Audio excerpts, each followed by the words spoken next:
نحمده ونصلي على رسوله الكريم اما بعد اعوذ بالله من الشيطان الرجيم بسم الله الرحمن الرحيم والعصر ان الانسان لفي خسر الا الذين امنوا وعملوا الصالحات وتواصوا بالحق وتواصوا بالصبر۔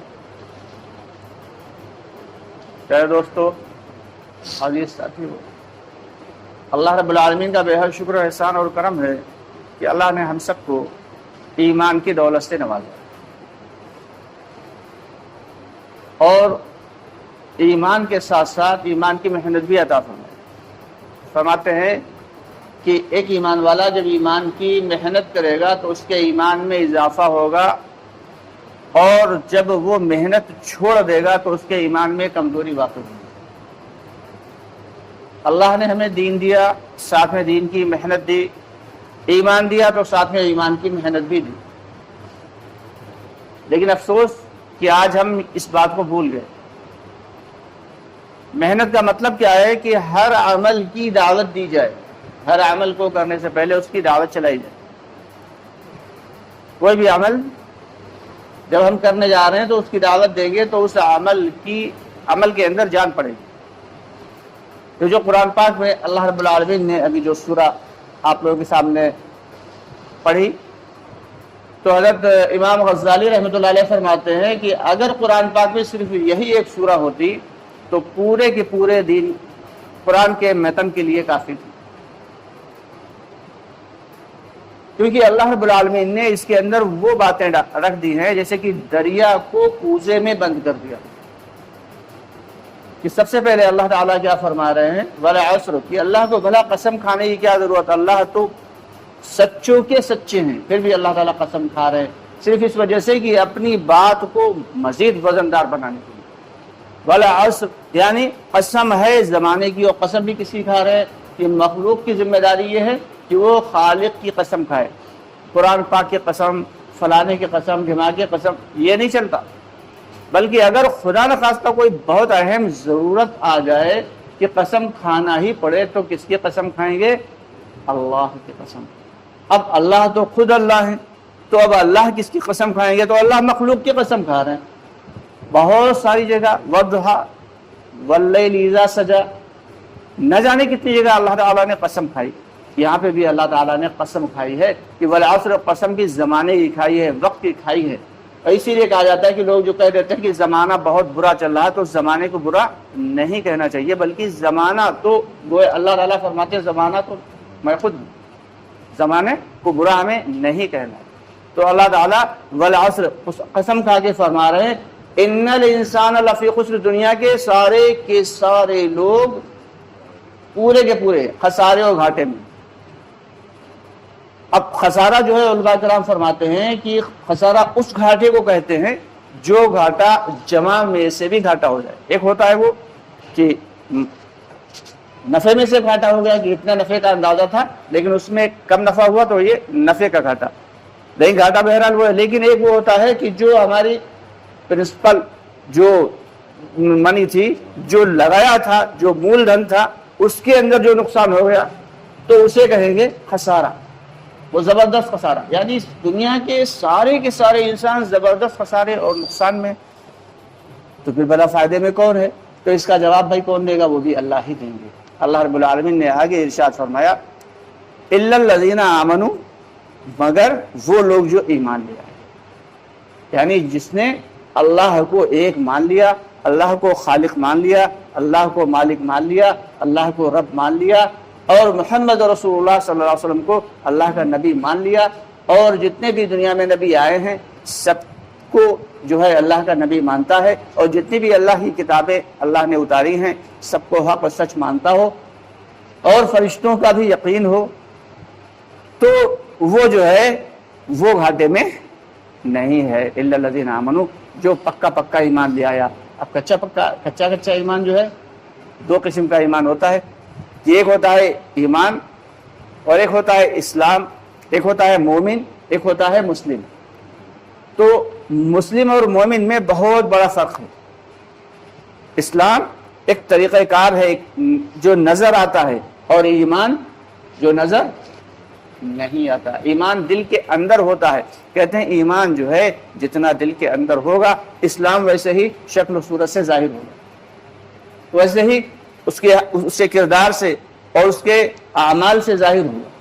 تو اس لیے پکا ایمان لیا. الا الذین آمنوا وعملوا الصالحات, صرف ایمان لیا اتنا کافی نہیں.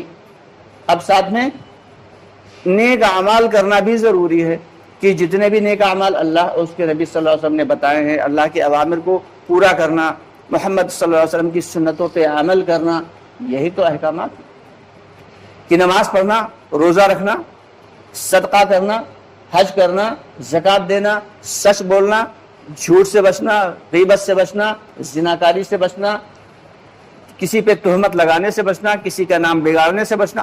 بہت ساری ایسی چیزیں ہیں. یہ سارے کے سارے نیک اعمال ہیں. یہ جتنا بھی اعمال ہیں یہ سارے کے سارے نیک اعمال. بازار میں جا رہے ہیں, اپنی نظروں کی حفاظت کے ساتھ جا رہے ہیں, نیک عمل ہے, اللہ کا حکم ہے اس لیے ہم پورا کر رہے ہیں. نیک اعمال کریے. اب یہ دو کام جس نے کر لیے وہ خسارے اور گھاٹے سے بچ گیا. بھائی ابھی نہیں بچا, ابھی دو ہی کام کیے ہیں. الا الذین آمنوا, اس نے ایمان لایا, وعملوا الصالحات, اور نیک عمل کیے. اب اللہ تعالیٰ تیسری چیز بھی بتا رہے ہیں جو بہت اہم ہے. تیسری اور چوتھی چیز. تیسری چیز کیا ہے؟ وعملوا الصالحات وتواصوا بالحق, اور جو وہ عمل کر رہا ہے وتواصوا بالحق, اس کی حق کی فہمائش کرتا رہے, حق کی ساتھ ساتھ فہمائش کرتا رہے, یعنی حق کو پھیلاتا رہے, دوسروں کے سامنے حق بات بولتا رہے. حق کیا ہے؟ حق اسلام ہے, حق ایمان ہے.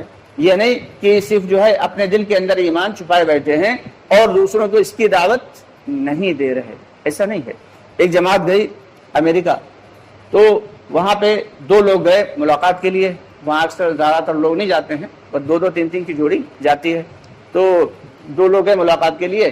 ایک انگریز تھا, اس کو دعوت دی, اس کے سامنے جو ہے انگلش میں ہی کلمہ پڑھا اور اس کو کلمے کی دعوت دی.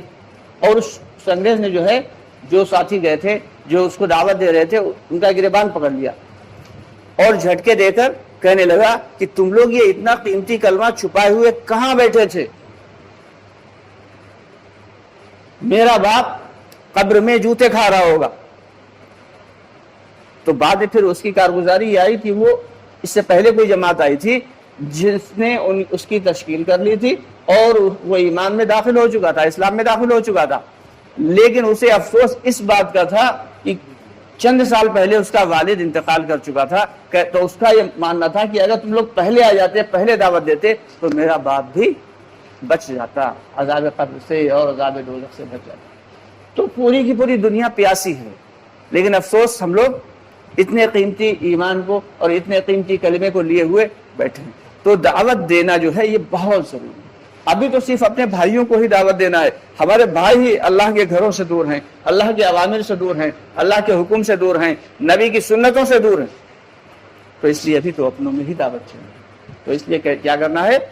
حق کی دعوت دیتے رہے. وہ لوگ جو ایمان لائے, نیک اعمال کیے اور حق کی دعوت دیتے رہے. اب جب حق کی دعوت دیں گے تو ظاہر سی بات ہے, ایک شخص عبادت کر رہا ہے تو اسے کوئی دقت نہیں, وہ مسجد کے کونے میں بیٹھا ہوا اللہ اکبر سبحان اللہ الحمدللہ پڑھ رہا ہے.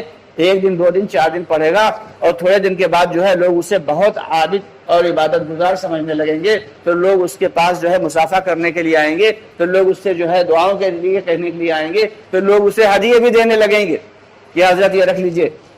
لیکن ایک شخص جو ہے وہ جو جوتیاں چٹکھاتا گھوم رہا ہے اللہ کے راستے میں اور دوسروں کی کنڈیاں کھٹکاتا گھوم رہا ہے, دوسروں کی خوشامدیں کرتا گھوم رہا ہے کہ بھائی اللہ کے گھر میں چلو, اللہ کی بات چلو, تو اسے باتیں بھی سننا پڑیں گی.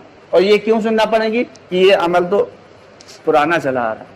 حضرت جتنے بھی انبیاء کرام آئے, خود حضرت محمد مصطفیٰ صلی اللہ علیہ وسلم کو بھی حالات کا سامنا کرنا پڑا.